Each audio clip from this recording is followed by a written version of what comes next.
Good evening. This is Kaleigh Bean here to discuss our staff development vision for the upcoming school year, specifically at STMA High School. So, to start, just to give an overview on what we would consider effective staff development. Now, it's extremely important to avoid the idea of a one size fits all model. Um, you know, when you consider the staff members in a high school, particularly the size of St. Michael Albertville, there are many different departments, many members in those departments who are all different learners. Some strive for more of an individual approach, others want collaboration. Many want to utilize technology, where others would rather utilize more of a pencil, paper, old school approach. It's important to have different types of staff development opportunities throughout the school year. Along with that, there's going to be various department needs throughout the school year, considering the special education teachers and what they might need in staff development compared to the math department that might look different and is important to consider. I think it's very important to keep practices current as our education system is constantly evolving and changing to make sure that we are providing the most current strategies and instruction for our teachers. There absolutely needs to be room for collaboration, and we'll get into that more considering what that collaboration will look like in our school. Leadership opportunities and the opportunity for people to develop those skills on a small scale and large scale. I think it's very important for staff development to be consistent as well as to be organized. We want to, when we introduce something such as social emotional learning, it shouldn't just be discussed on a workshop day in August and then never touched on again. And then just for it to be organized, whether that's utilizing a Google Classroom to keep all of the information in one place for your staff. The staff development should align with building and district goals, which we will get into in the next couple of slides. And along with aligning with those building goals, they should be measurable.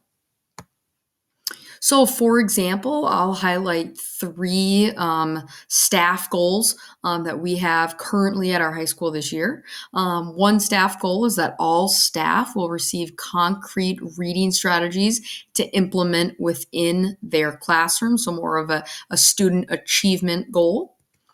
Another one regarding school and family partnership, being that the staff development team will continue to structure opportunities to engage staff with the courageous conversation tools, specifically the compass.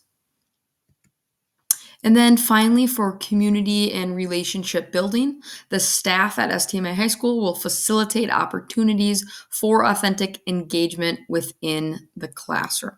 Now, you might wonder why highlighting these three building goals is important and pertinent to our staff development, but it's really what we will be grounded in throughout our school year.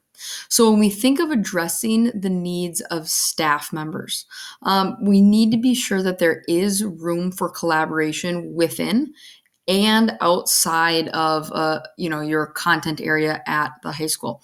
When working on things such as relationship building or courageous conversations, it's extremely beneficial to work with people outside of your content area to hear their vantage points and their relationships with students, things that have worked or not worked within their classrooms. But when we get into things more specific, such as reading strategies, it's very beneficial to look at that as an individual educator and or within your own department as you're teaching classes that are very alike. It's extremely important to consider individual teacher goals when addressing the needs of staff members to hopefully be able to align with continuing education units. And really, one thing we've focused on quite a bit this year is improving on that ever-changing technology. A focus point being Pear Deck, Go Guardian, to make sure we're keeping up with the students and encouraging them to be digital citizens. Another way to address the needs of staff members includes the relationship building with students. I think we can all agree that post COVID-19 pandemic, that's been more important than ever. And then one thing we've really began to touch on as a district, not so much as our building, is the social emotional learning component. Just as anything is in education, feedback and evaluation of your work is crucial. And I believe anytime something is rolled out for staff development, whether it is a topic or instruction that is, 2 to 3 hours in a workshop day, it might be something that is going to be that you build upon throughout the school year. But, depending on the activity, it's so important to hear from your staff and for them to be able to have that platform to give feedback on if they felt that staff development was going to be beneficial for them as educators and to bring back into their classroom and ultimately help their students learn. So I think a very effective way in today's day is to send out staff surveys. Utilizing Google Forms. We're a district that is pretty much all Google, so Google Forms work very well. I think for some of them, to remain anonymous, you'll get the most honest feedback. I believe utilizing checkboxes such as ranking in terms of effectiveness with Dropbox options, short response spaces. So that gives an opportunity for staff members to really elaborate on how they felt that staff development went. And then, of course, always the option to email members of the staff development team with feedback, questions, or concerns.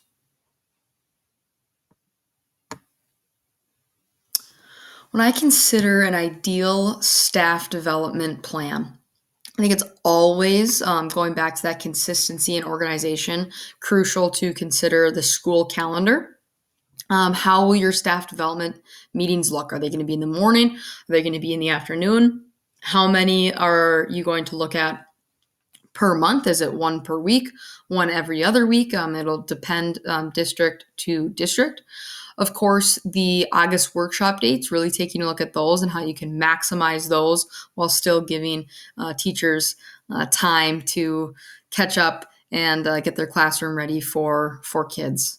And then, of course, other workshop dates that will be available throughout the school year to consider how much you'll be able to fit into those days to make it valuable for your staff. And then finally, I think the most important thing for us to consider when I think of an ideal staff development plan is to avoid the one-size-fits-all option, to think of the various teaching strategies that you can provide staff. When we think of, individual options to work on a cultural diversity piece that might be more of a reading comprehension on your own, and filling out a survey afterwards. Maybe you're working in small groups on portions of your racial autobiography, or maybe someone is coming in to speak on formative assessment strategies to the full staff.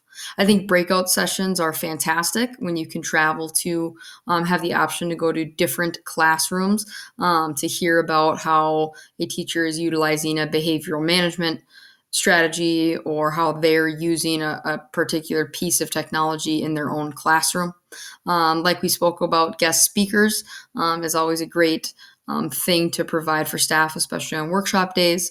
Maybe looking at a book club to further racial Equity, for example, we did one a couple years ago that went very well.